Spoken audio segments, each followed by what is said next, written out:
terpercaya.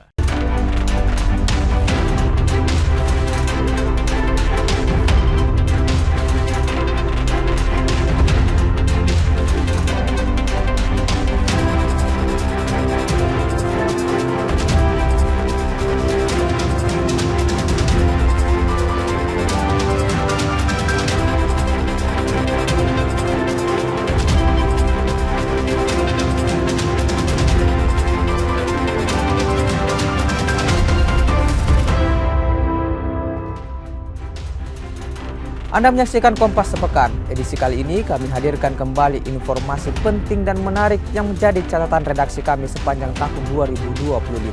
Bersama saya Eki Muzakir, ini dia Kompas Sulsel Sepekan selengkapnya. Kami buka Kompas Sepekan, saudara. Akhir Agustus 2025 lalu, demonstrasi ricuh terjadi di Makassar, Sulawesi Selatan. Demonstrasi berujung pembakaran hingga penjarahan. Sejumlah gedung ludes terbakar. Tak sampai di situ, sejumlah nyawa pun melayang.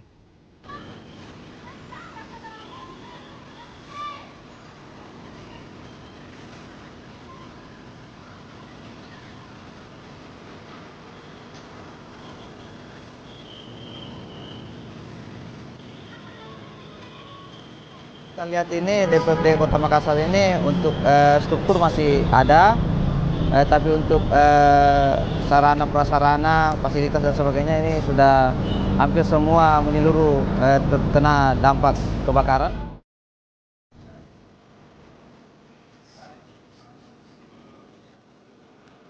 Penganiayaan terhadap driver ojol yang ini ada 3 dan ini masih terus dilaksanakan penyelidikan lebih lanjut.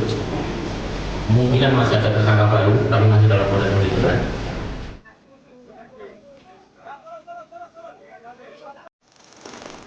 Gedung DPRD Makassar, Sulawesi Selatan menyisakan puing-puing.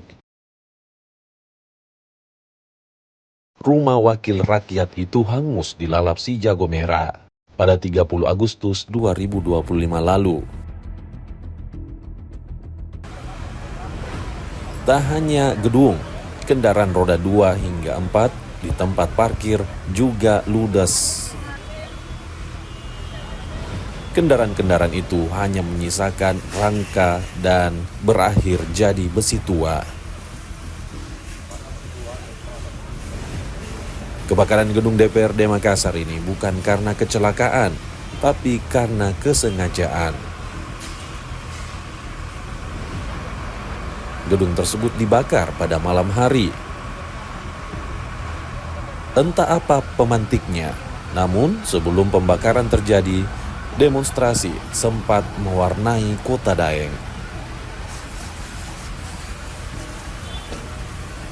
Tak hanya gedung DPRD Makassar yang jadi sasaran amukan massa, gedung DPRD Sulsel hingga sejumlah pos lantas juga dibakar dan dirusak massa. Ada 8 korban jiwa, 3 orang meninggal dunia, 2 orang luka berat dan 3 luka sedang.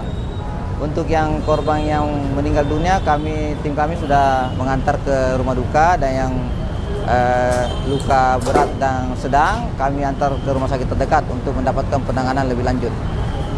Untuk kerugian kendaraan di DPRD Kota Makassar ada 67 unit mobil. Untuk kendaraan roda 2 ada beberapa juga, cuma kami belum bisa pastikan karena beberapa bangkai motor kendaraan roda 2 semalam sudah diambil warga. Demo berujung kerusuhan tersebut juga membuat sejumlah nyawa melayang. Total ada 4 orang yang harus meregang nyawa. Salah satunya Muhammad Akbar Basri, atau yang lebih dikenal dengan Abai. Staf Humas DPRD Kota Makassar itu tak tertolong saat pembakaran gedung DPRD Makassar terjadi. Keluarga pun coba tabah dan menerima kematian anak bungsu dari 7 bersaudara itu.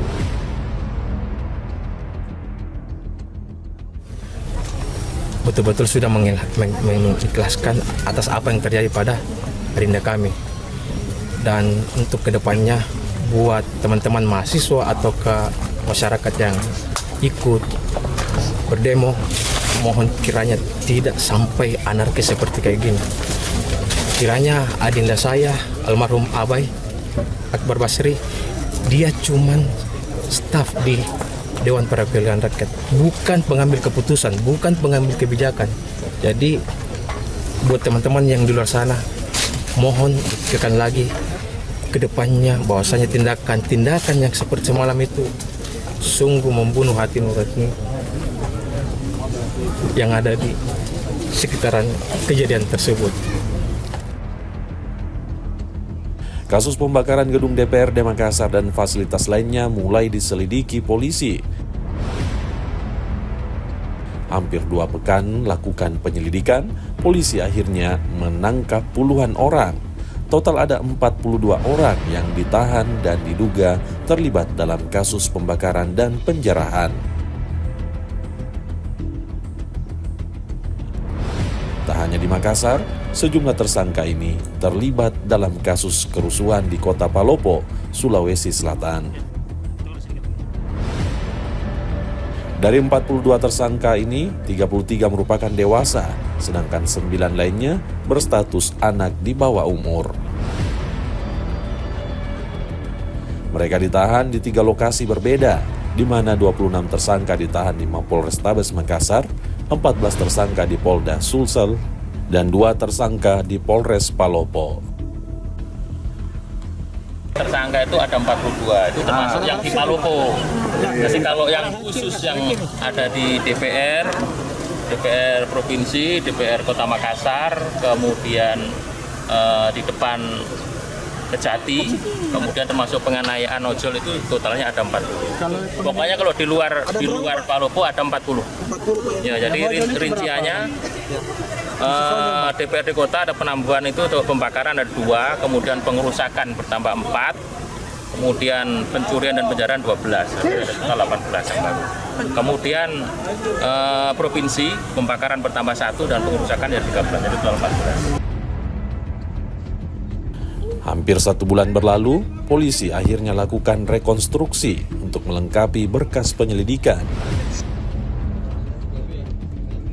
Para tersangka dihadirkan untuk menunjukkan peran mereka dalam kasus demo rusuh berujung pembakaran hingga pembunuhan.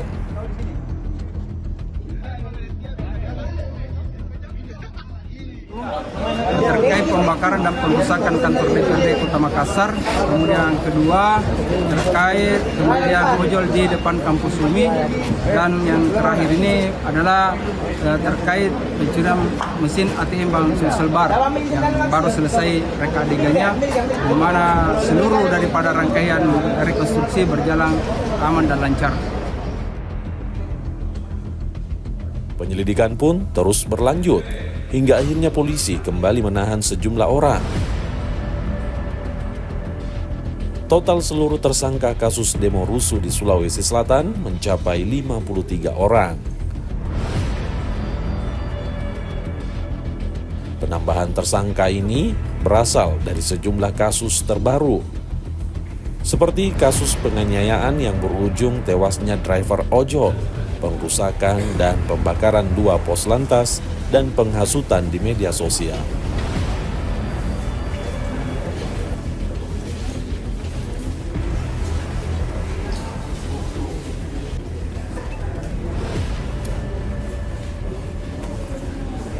Ini semua yang diamankan adalah pelaku tindak pidana. Kalau demonstrasi kan memang diizinkan, tetapi yang melakukan tindak pidana itulah yang kita tangkap. Ada beberapa TKP yang kemarin belum saya sampaikan karena ini perubahan terbaru. Ada beberapa tersangka dengan TKP baru. Yang pertama, penganiayaan terhadap driver ojol. Ya, ini ada 3 dan ini masih terus dilaksanakan penyelidikan lebih lanjut.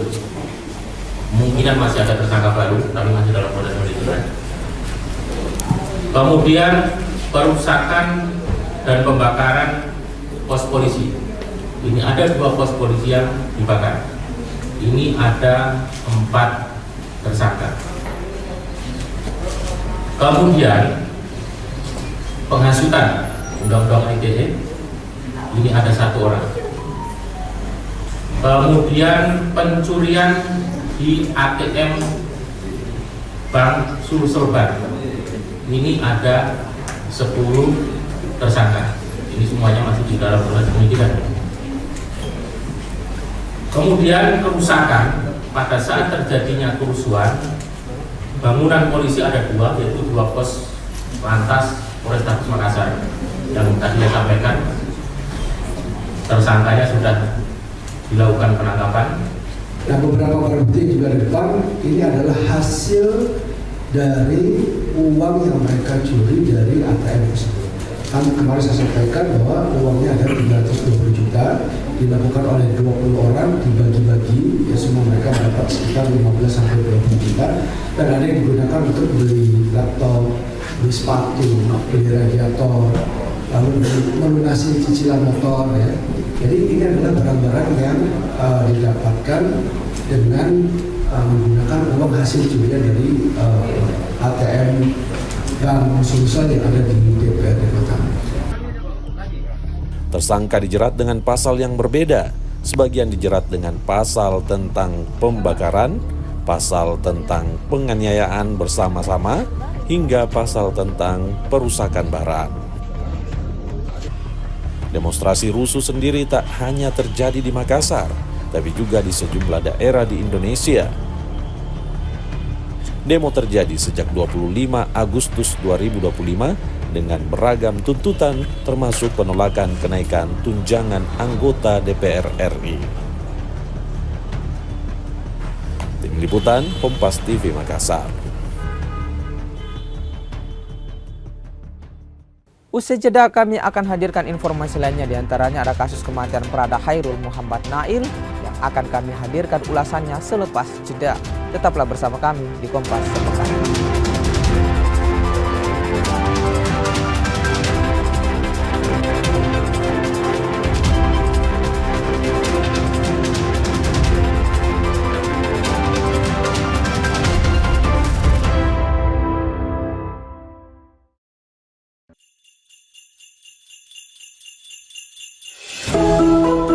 Natal membawa harapan dan memberi kehangatan.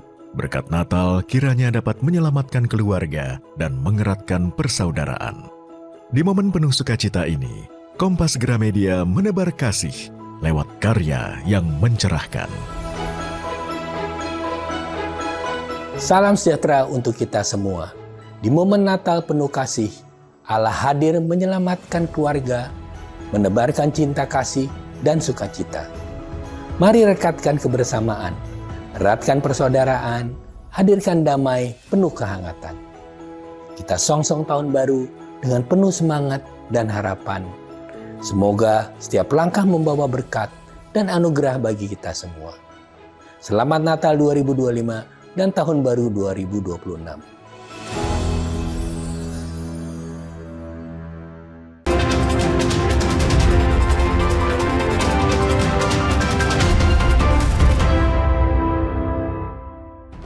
Terima kasih masih bersama kami di Kompas Sepekan. Kita lanjutkan ke informasi lainnya, saudara. Kasus kematian Prada Hairul Muhammad Nail hingga kini masih terus bergulir. POM dan 14 Hasanuddin telah menetapkan 3 tersangka dalam kasus ini. Dugaan penganiayaan yang dilakukan para senior diduga jadi motif utama korban meregang nyawa di dalam Batalion Arhanud 4 AAY Kabupaten Goa, Sulawesi Selatan.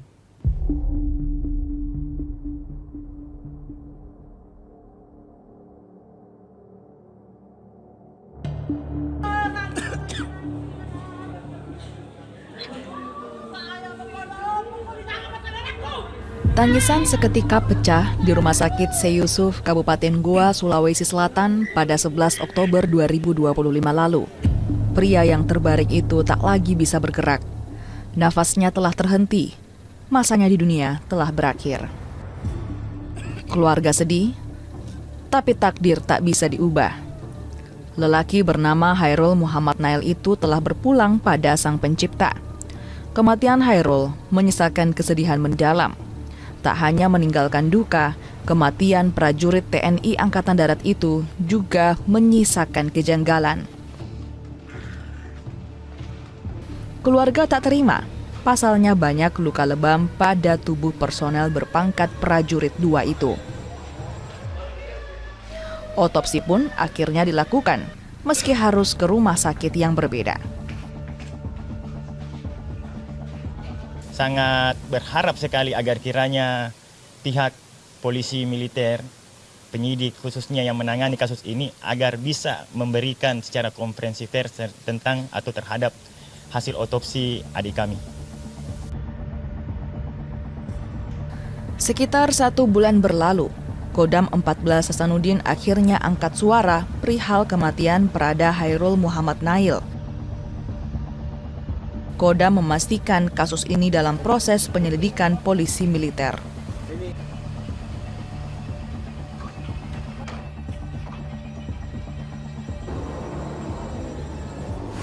Jadi tentang kasus Prada HMN ini sekarang masih terus dikembangkan proses penyidikannya oleh Pomdam.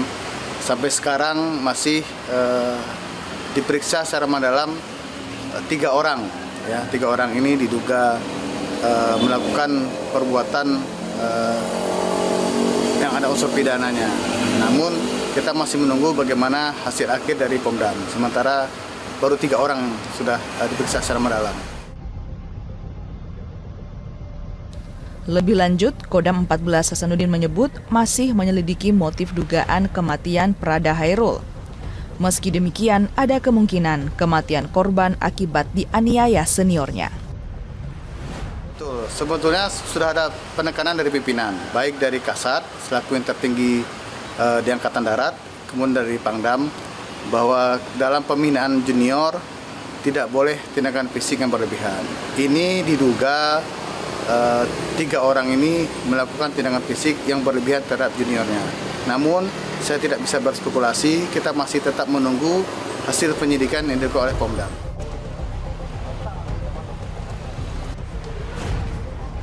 Saat Pomdam melanjutkan penyelidikan, keluarga Prada Hairul mencari dukungan agar kasus kematiannya bisa diungkap. Mereka mendatangi DPRD Sulsel dan meminta bantuan pengawasan. Saya berharap kepada pihak yang berwajib atau institusi, beliau dapat melakukan penelusuran secara adil, ya, secara adil agar keluarga beliau ini bisa memahami dan menerima setelah ada keputusan hukum itu secara adil. Proses penyelidikan akhirnya terus berjalan. Pomdam meningkatkan status hukum ke tahap penyidikan. 3 senior korban jadi tersangka. Masing-masing Prada AG, Prada WE, dan juga Prada FL. Untuk kasus kejadian yang di Arhanud, itu sekarang 3 orang yang kemarin masih saksi sekarang sudah naik status yang tersangka. Sekarang masih didalami oleh Pomdam sambil melengkapi bukti-bukti. Untuk hasil otopsi memang sudah diserahkan oleh pihak Rumah Sakit Bayangkara ke Pomdam. Namun mohon maaf, kita tidak bisa menyampaikan hasil otopsi karena itu merupakan salah satu bahan penyidikan yang akan nanti digunakan di persidangan.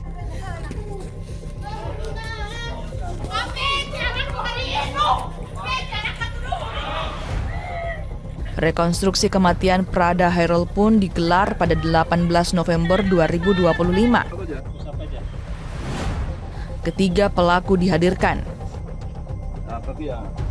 Orang tua Prada Hairul pun naik pitam hingga mencoba menghadang mobil tahanan.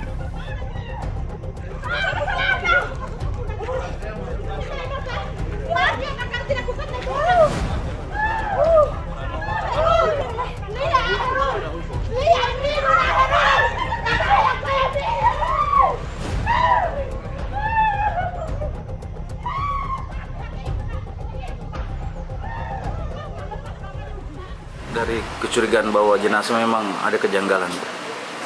Iya. Ada luka-luka memang kita lihat. Banyak. Di mana saja? Di mana area lukanya? Di sini, semua di sini. Justru itu kemaluannya Hairul membesar. Iya. Itu saya tidak percaya bahwa itu cuma jatuh di kamar mandi. Ya banyak luka-luka lebam. Lebam di. Iya. Terus dari hasil rekon sendiri tadi itu bagaimana? Kalau yang tadi itu banyak kurang. Iya.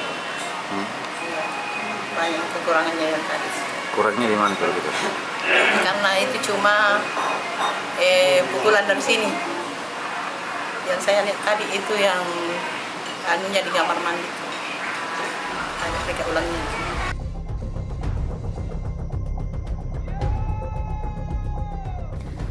Kisru kematian Prada Hairul pun membuat Kodam 14 Hasanuddin mengambil tindakan. Komandan Batalion Arhanud 4 Arakarta Akasa Yudaka Goa akhirnya diganti pada 24 November 2025. Dan Yon Arhanud 4 AAY diserahkan kepada Letkol ARH Andik Triyayuli dari sebelumnya Letkol ARH Andika Putra Yuniston.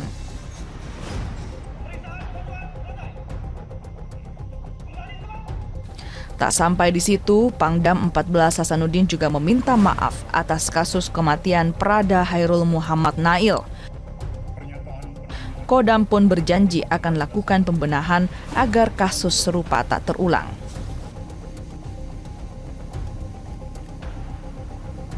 Pertama, terhadap insiden yang mengenai rekan kita, prajurit kita, anak kita, saya menyampaikan permohonan maaf kepada keluarga besar. Yang kedua, saya menyampaikan duka yang mendalam. Kemudian yang ketiga, ini yang sangat penting, seperti dalam amanat saya, bahwa saya tidak akan mentolerir prajurit yang menyakiti prajurit lainnya, bahkan itu sampai merenggut nyawa. Saya tidak akan tolerir. Ini harus diputus rantai kekerasan atas nama pembinaan ini. Kita sering latihan keras, tapi tidak menyakiti. Apalagi sampai menghilangkan nyawa. Itu sama sekali. Jadi kehidupan di barak, kehidupan di asrama itu harus saling asah, saling asih, dan saling asuh. Untuk apa? Untuk menghadapi tugas-tugas yang cukup berbahaya dan penuh kesulitan. Kini kasus kematian Prada Hairul Muhammad Nail masih terus bergulir. Sidang kasus ini akan jadi pembuktian terakhir. Bagaimana sebenarnya korban meregang nyawa akibat ulah seniornya sendiri.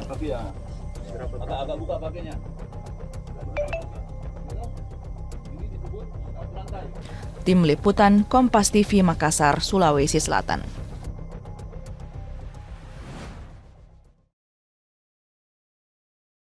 Kompas Sepekan masih akan kembali dengan informasi lainnya, diantaranya ada jejak Kampung Sapiria Makassar, Sulawesi Selatan, bentrokan hingga narkoba. Ada apa dengan Kampung Sapiria?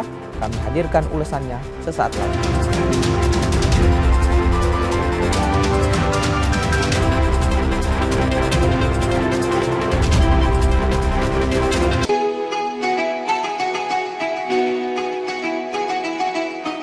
Mari sambut Hari Yang Fitri dengan hati penuh kemenangan, menjalin silaturahmi, menguatkan persaudaraan dalam kebersamaan. Kompas Gramedia berkomitmen menyajikan karya terbaik sebagai inspirasi untuk semua. Assalamualaikum warahmatullahi wabarakatuh. Seusai menunaikan ibadah puasa selama bulan suci Ramadan, tiba saatnya bersukacita menyambut hari kemenangan. Mari berbagi kebahagiaan, merayakan kebersamaan, saling bermaafan, eratkan persaudaraan. Selamat Hari Raya Idul Fitri 1446 Hijriah. Minal aizin wal faizin, mohon maaf lahir dan batin. Wassalamualaikum warahmatullahi wabarakatuh.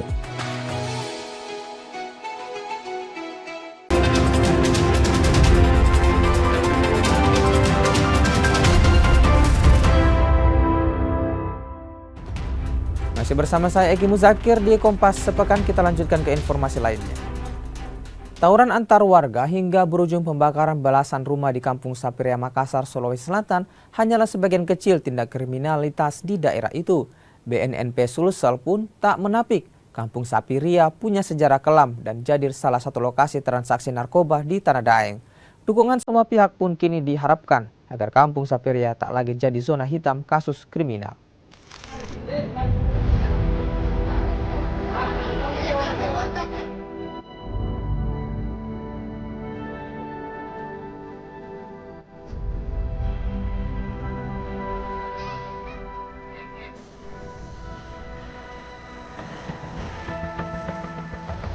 Masa nggak ketahuan ini orang-orangnya, dan itu aja kan yang bermain di situ.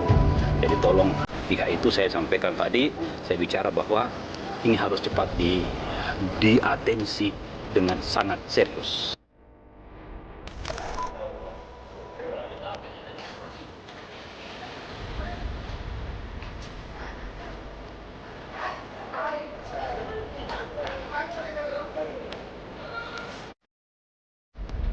Dalam beberapa kali kita kegiatan pengamanan maupun pembubaran tawuran ini seringkali kita mendapatkan perlawanan dari warga sekitar, masuk juga dari ibu yang kadang-kadang itu menghambat kita ke lokasi pengamanan.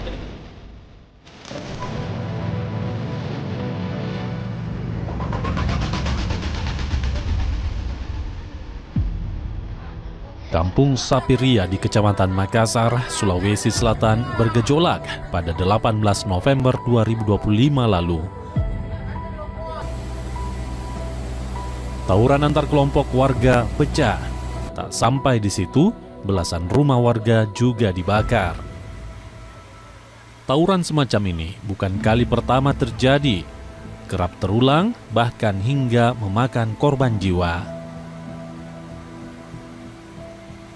Ini bukan tawuran kali pertama memang. Ya. Dan selalu polisi selalu hadir di sini, selalu berusaha mencegah, walaupun di dalam proses itu kadang-kadang kita mendapatkan perlawanan dari pihak-pihak yang melakukan tawuran tersebut. Bang, kesulitan meredam atau menghentikan tawuran ini seperti apa memang? Ya, yang jelas kita harapkan semua pihak ya, semua pihak, tokoh masyarakat, kemudian orang tua juga, ibu-ibu juga, kita turut bagaimana menjaga agar daerah tempat tinggal kita, menjaga agar warga kita, tetangga kita, saudara, anak-anak, selain tidak menjadi korban, juga tidak terlibat dalam tawuran. Karena yang bisa menghentikan kegiatan itu, kegiatan bisa menghentikan tawuran sendiri adalah keinginan dari masyarakat sendiri. Upaya untuk mencegah tawuran antar warga di kampung ini terulang juga terus dilakukan. Namun nyatanya, kasus serupa berulang.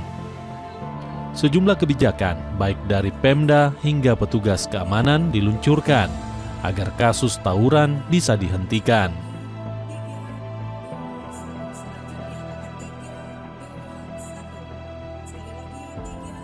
Melakukan koordinasi dengan pihak Polrestabes, saya sudah bicara dengan Pak Dansat Brimob untuk segera turun memastikan orang-orang yang terlibat itu, karena ini sudah merupakan tindakan kejahatan, harus diproses lebih lanjut lagi. Ya, kami akan masuk ke dalam wilayah itu untuk memberikan berbagai macam pola-pola pelatihan sehingga ada kegiatan yang bermanfaat kepada anak-anak di situ. Nah, persoalannya kalau kita ngumpul-ngumpul yang ada di sana, kadang-kadang yang untuk mau diberikan pekerjaan tapi yang main anak-anak yang di bawah umur 15 tahun, 14 tahun ini kan. Nah, sehingga kita harus memberikan pelatihan-pelatihan informal untuk bisa masuk ke dalam situ untuk memberikan beberapa skill yang bisa mereka laksanakan. Lalu, apa sebenarnya yang terjadi di Kampung Sapiria? Tak ada yang tahu mengapa fenomena tawuran antar warga kerap terulang di daerah itu. Namun jika ditelisik ke belakang, Kampung Sapiria pernah digerebek perihal kasus narkoba. Lihat saja pada Januari 2025. Kala itu, Satuan Narkoba Polrestabes Makassar menggerebek Kampung Sapiria. Dalam penggerebekan ini, polisi mengamankan 2 orang pelaku serta sejumlah barang bukti narkoba berupa sabu seberat 10 gram, alat isap sabu, senjata airsoft gun, busur panah, dan uang tunai jutaan rupiah.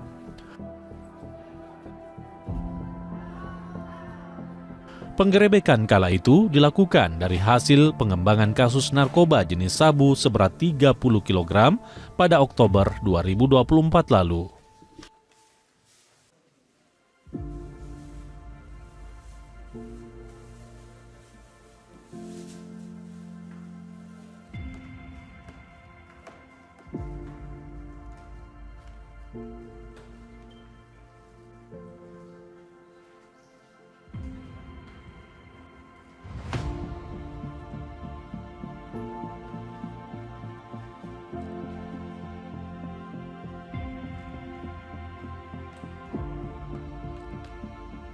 Dari situ kita kembangkan lagi, ternyata ada satu TKP yang kemarin berdasarkan ketahuan bersama di Kampung Borta.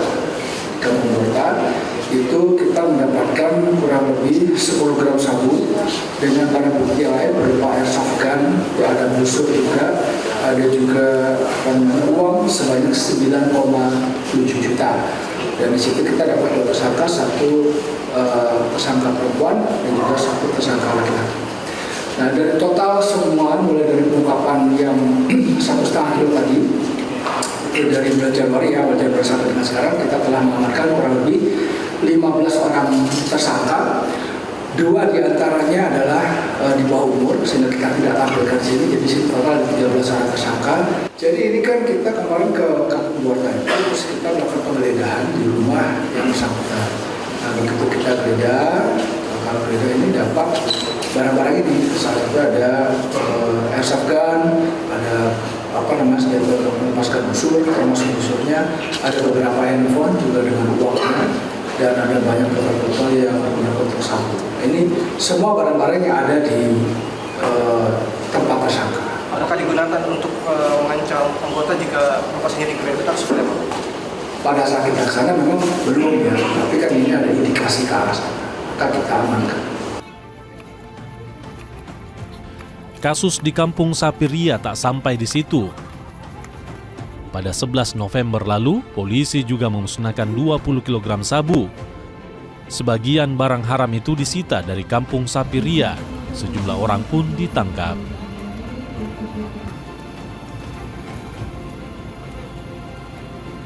BNNP Sulsel tak menampik jika Kampung Sapiria sebagai kampung narkoba di Makassar. Sejumlah upaya pun dilakukan agar Kampung Sapiria bisa berubah, tak lagi jadi sarang narkoba. Kita berupaya nih dengan Pak Kapolda, dengan Pemda, baik Kota Makassar maupun Provinsi, untuk sama-sama bagaimana merubah kampung narkoba itu menjadi kampung yang produktif. Beberapa minggu atau bulan yang lalu ada pembakaran rumah, kemudian ada pembakaran motor, tawuran antar kampung. Itu 3 daerah kampung narkoba itu berawal dari narkoba, ujungnya jadi konflik sosial.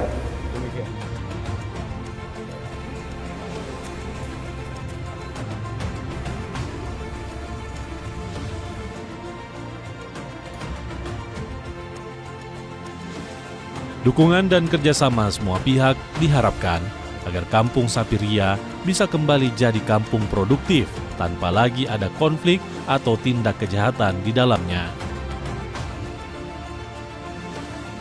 Pelaku kejahatan di kampung itu juga telah ditangkap dan penyelidikan kasus demi kasus di Kampung Sapiria tak pernah berhenti demi membongkar dan menyudahi jejak kelam Kampung Sapiria Makassar. Kemudian dari 6 tersangka ini dikenakan pasal 187 ayat 1 junto pasal 5556 dan pasal 170 ayat 1 KUHP dengan ancaman hukuman pidana penjara maksimal 12 tahun.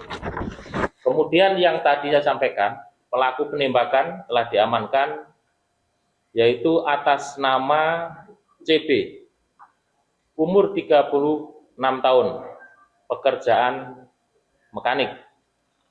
Nah, kemudian pasal yang diterapkan adalah pasal 338 KUHP subsidiar pasal 351 ayat 3 KUHP dengan ancaman penjara maksimal 15 tahun. Waktu kini jadi saksi, apakah Kampung Sapiria bisa benar-benar berubah atau justru tanpa arah akibat tanpa kebijakan nyata dari kepala daerah hingga aparat. Tim Liputan. Kasus penculikan balita Bilqis di Makassar, Sulawesi Selatan jadi salah satu kasus yang menarik perhatian di sepanjang tahun 2025 ini. Kami hadirkan ulasannya sesaat lagi, tetaplah bersama kami.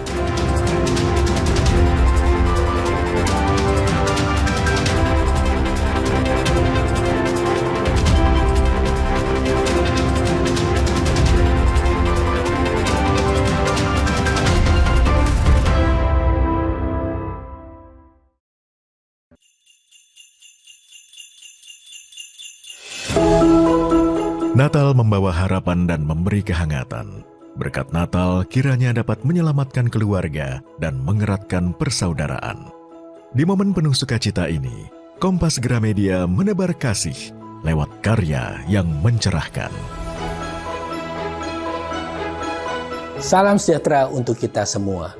Di momen Natal penuh kasih, Allah hadir menyelamatkan keluarga, menebarkan cinta kasih dan sukacita. Mari rekatkan kebersamaan, eratkan persaudaraan, hadirkan damai penuh kehangatan. Kita songsong tahun baru dengan penuh semangat dan harapan.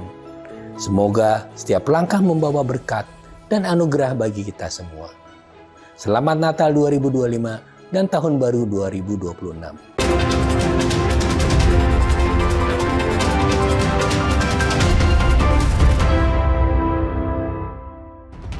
Terima kasih masih bersama kami di Kompas Sepekan. Kita lanjutkan ke informasi lain.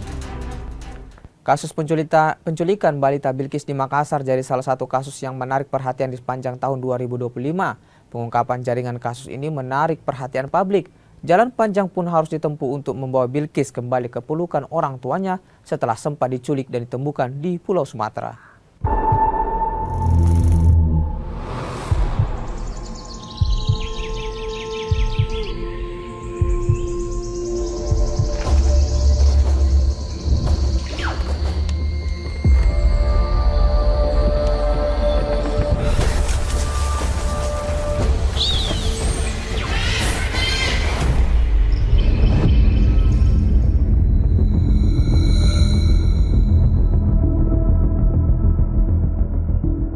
Awal November 2025 lalu, kasus penculikan balita bernama Bilqis menghebohkan warga Makassar, Sulawesi Selatan.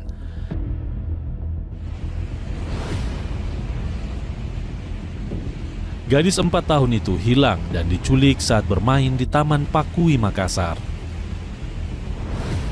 Rekaman CCTV pelaku penculikan Bilqis beredar luas. Orang tua korban akhirnya lapor polisi.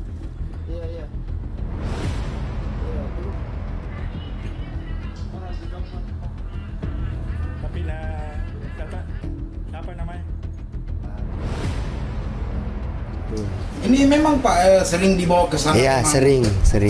Bukan pertama kali? Enggak, iya sering. Ini anaknya usia berapa? 4 tahun 5 bulan Pak. Nama lengkapnya Pak? Bilqis Ramdhani. Bilqis Tapi Ramdhani. Iya. dia sudah bisa kenali keluarganya. Iya bisa, Sudah bisa komunikasi. Bisa dia bicara. Pada saat itu dia pakai perhiasan tuh? Enggak Pak. Tidak. Biar antenanya tidak ada Berarti juga. HP yang dia pegang Disimpan di tas saya, lapangan tenis. Oh, berarti hanya Anata yang hilang ini? Iya, betul. Ini sudah berapa hari hilangnya, Pak? Seminggu, Senin, Selasa, Rabu. Sudah 4 hari, Pak. Sudah 4 hari? Iya, sudah, Pak. Kapan sehari sebelumnya melapor Pak ya? Saya sebelum 1 kali 24 melapor di Polsek, cuman surat keterangan hilang jin. Apa sini? Panakukan Pak. Iya. Pak. Sebelumnya memang tidak ada masalah. Tidak ada Pak, tidak ada. Pak saat main tenis sebelum hilang Anata, tapi Iya. minta maaf. Iya. Apakah ada tidak mendengar informasi ada orang mendekat ke Anata atau? Tidak ada Pak, langsung hilang saja. Kayak biasa-biasa saja. Iya. Karena teman-teman tenis saya lihat juga anak saya lagi main apa, cuman dia bilang berteriak saya 1 kali sudah hilang. Jarak berapa meter Pak antara Bapak dengan anak Bapak waktu latihan tenis itu? Ini kan lapangan begini lurus. Terus ini 2-3 ya enggak lah 4 meter 5 meter lah dari pandangan saya lah. Ya betul. Pak, ini kan ada rekaman yang beredar CCTV. Iya. Apakah benar?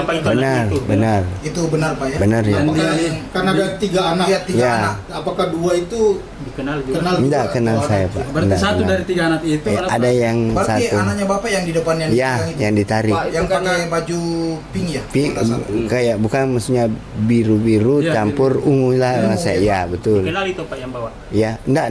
Oh, enggak kenal. Sudah ditindaklanjuti, laporannya diterima, kemudian dilakukan penyelidikan.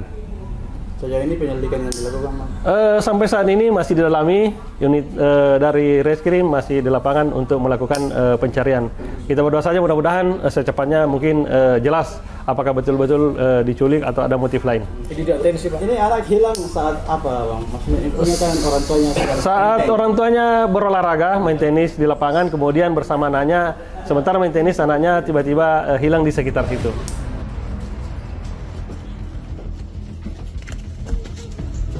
Proses penyelidikan pun dilakukan.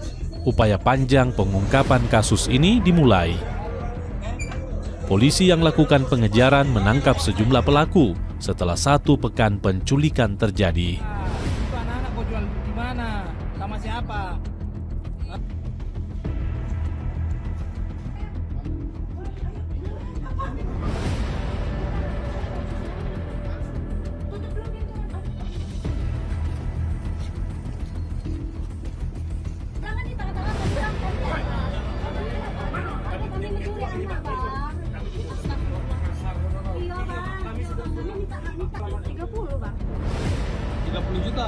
Tunai? Tunai? Iya tunai. Asli lillahi ta'ala Bang, aku nih. Total ada 4 orang yang ditangkap dan dijadikan tersangka. Motif pelaku menjual Bilqis dengan modus adopsi. Bilqis kala itu ditemukan di pedalaman Jambi. Pemeriksaan berlanjut, satu persatu fakta kasus penculikan balita Bilqis terungkap. 4 tersangka yang sebelumnya ditahan mulai buka suara perihal jaringan dan modus penculikan dan perdagangan anak. Kasus ini ternyata meluas dan korbannya banyak. Para pelaku menculik dan menjual anak dengan modus adopsi. Korban penculikan bahkan tak hanya di Makassar, bahkan ada di berbagai daerah di Indonesia. Mana mamanya? Mana mamanya? Mana mamanya? Suruh bicara supaya Bilqis ikut sama kita. Penculikan Bilqis seperti yang kemarin sudah saya sampaikan di saat rilis di Poltabes Makassar, ada hal-hal yang terus berkembang, di mana perkembangan ini ada beberapa TKP yang kaitannya dengan penjualan anak ataupun bayi yang terjadi. Saat ini tersangka sudah berbicara terkait TKP lain, yaitu ada TKP di Polda Bali, kemudian TKP Polda Jawa Tengah, TKP Polda Jambi, dan TKP Polda Kepri. Ini terus pendalaman, kami sudah berkoordinasi dengan Baris Krim Polri, karena terus terang kami di Polda Sulawesi Selatan ini ada keterbatasan yurisdiksi. Untuk membongkar kasus ini, Polda Sulsel akhirnya menggandeng Bareskrim Mabes Polri. Tim khusus dibentuk dan jejak digital juga diselidiki untuk mencari para pelaku dan juga korban penculikan lainnya. Tim Liputan Kompas TV Makassar, Sulawesi Selatan.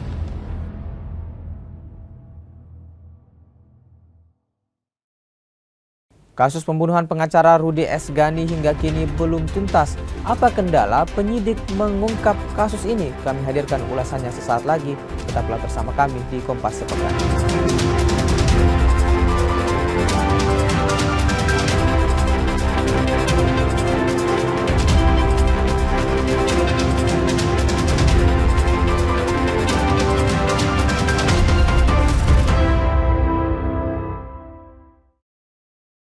Independen, terpercaya.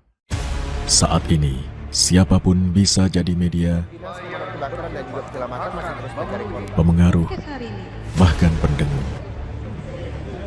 Tapi kebenarannya, dapatkah dipertanggungjawabkan? Percayalah hanya pada sumber independen yang menjunjung tinggi prinsip jurnalisme dalam setiap tayangan terbaiknya. Gelar bicara tajam mengupas fakta, memantik solusi. Dokter dan profesor itu bisa abal-abal dan dengan belise. Kenapa lebih memilih jalan ini, jalan yang kemudian jadi tidak aman? Why now? Berita bernilai sebagai referensi. Ada apa di balik pembangunan pagar laut? Serta investigasi yang mengungkap kebenaran. Ikuti saya, saudara. Rosi. Satu meja, The Forum. Sapa Indonesia malam akhir pekan. Dipo Investigasi. Kompas TV. Independen. Terpercaya.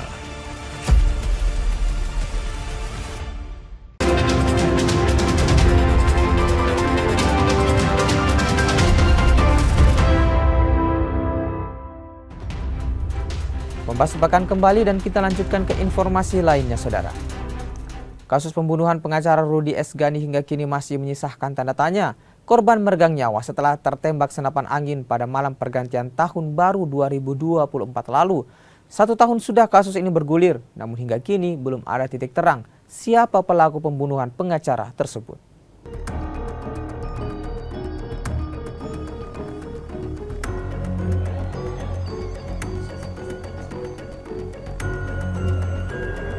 Kita tembak korban terdapat di bawah mata sebelah kanan.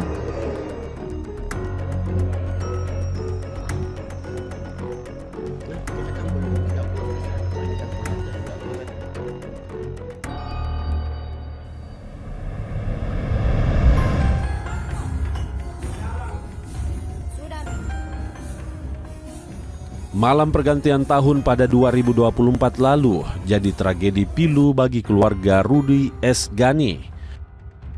Pengacara tersebut meregang nyawa di tengah pesta kecil keluarga menyambut tahun 2025. Rudy Esgani terkapar usai ditembak menggunakan senapan angin di rumah mertuanya di desa Patuku, Limpoe, Kecamatan Lapariaja, Kabupaten Bone, Sulawesi Selatan. Meski sempat dilarikan ke puskesmas, nyawa korban tak tertolong. Yang ditembak berinisial RD, seorang pengacara yang bertempat tinggal di Makassar, Kota Makassar. Dan korban meninggal dunia?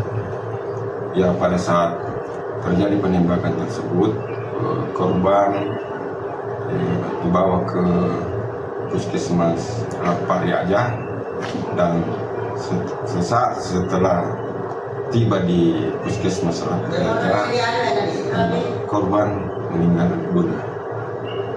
Langkah kepolisian sekarang? Langkah-langkah yang kami lakukan pada malam itu yaitu kami membentuk tim gabungan antara Reskrim, Intel, Narkoba, dan Polsek untuk mengungkap pelaku itu untuk mendatangi TKP. Polisi pun akhirnya turun tangan lakukan penyelidikan. Tak hanya Polres Bone, Polda Sulsel pun juga diterjunkan. Otopsi digelar untuk memastikan penyebab kematian korban. Hasilnya, ditemukan luka di bagian di bawah mata kanan. Pelaku menggunakan peluru berkaliber 8 mm yang biasa digunakan pada senapan angin. Hasil otopsinya benar bahwa korban mengalami luka tembak di bagian muka bawah mata kanan. Terus kemudian peluru bersarang di tulang leher. Nah, setelah dikeluarkan, kemudian proyektil dibawa ke labor. Labor menyatakan bahwa itu adalah peluru senapan angin, bukan senjata api. Sudah dalam keadaan rusak. Ya. Kemudian dari hasil pemeriksaan labor disampaikan bahwa peluru tersebut kalibernya 8 mm.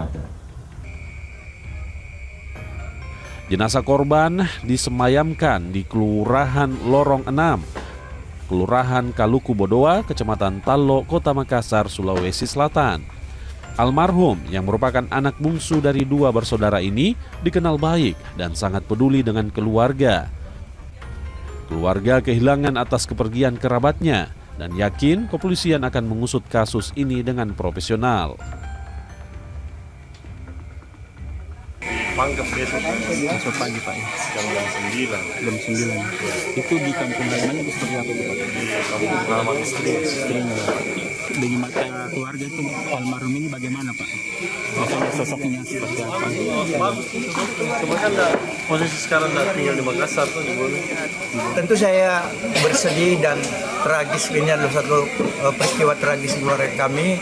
Tapi saya percaya karena ini kami dapat berita juga dari Polda Sulawesi Selatan, sudah semalam itu sudah turun semua berkoordinasi dengan Polres Bone, dan saya percaya penuh kalaupun kejadian adik saya ini meninggal karena tertembak, saya yakin Polri profesional. Jenazah Rudi Esgani akhirnya dimakamkan pada 2 Januari 2024. Jenazah dimakamkan di Pemakaman Umum Galung Boko, Desa Kaba, Kecamatan Minasatekne, Kabupaten Pangkep, Sulawesi Selatan.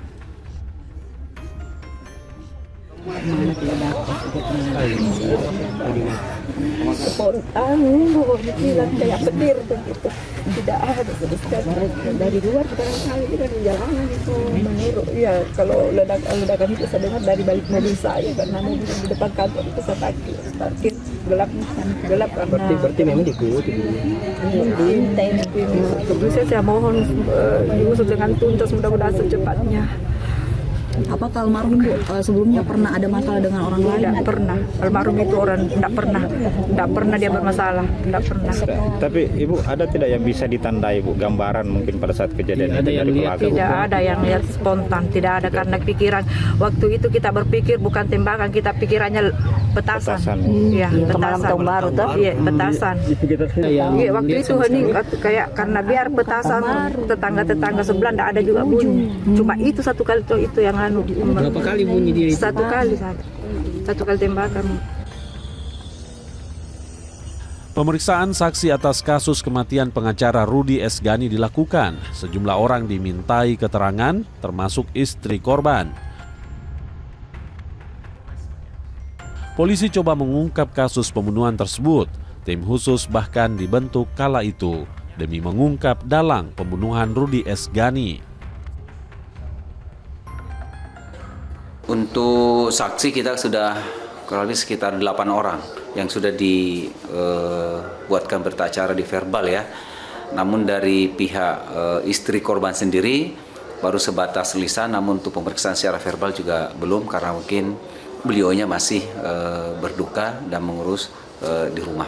Terkait dengan motif mungkin belum kami bisa menyampaikan, nanti proses berjalan nanti setelah bukti-bukti dan kemudian juga hasil-hasil secara scientific crime investigation yang kami terima, baru nanti hanya kami akan menyampaikan lagi kepada teman-teman, kemudian termasuk juga kepada teman-teman media terkait dengan hasil kesimpulan dari penyebab kematian daripada salah satu korban berinisial RS ini.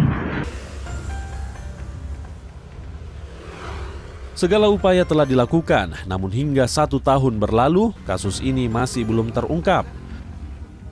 Minimnya bukti jadi tantangan bagi penyidik untuk mengungkap kasus pembunuhan Rudi Esgani. Polisi terkendala lantaran lokasi kejadian berada di ruang terbuka dan tidak adanya CCTV serta tidak ditemukannya DNA di lokasi kejadian. Kami masih terus bekerja. Tim kami masih di sana. Insya Allah kita segera untuk ini mengungkap. Insya Allah kita tetap upaya karena banyak sekali klaster-klaster di situ. Dan dimungkinkan memang ya orang-orang dalam kampung itu. Sudah ada yang dicurigai, Bang?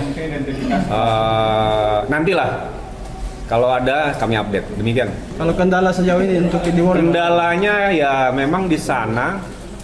Yang pertama CCTV itu tidak ada. Terus juga kita mau ngambil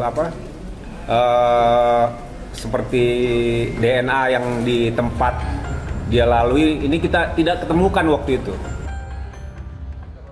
Polda Sulsel pun kini meninjau ulang penyelidikan kasus tersebut. Penyidik akan mempelajari kembali kasus pembunuhan Rudi Esgani demi menemukan titik terang kasus pembunuhan di malam pergantian tahun 2024 lalu tersebut. Tim Liputan.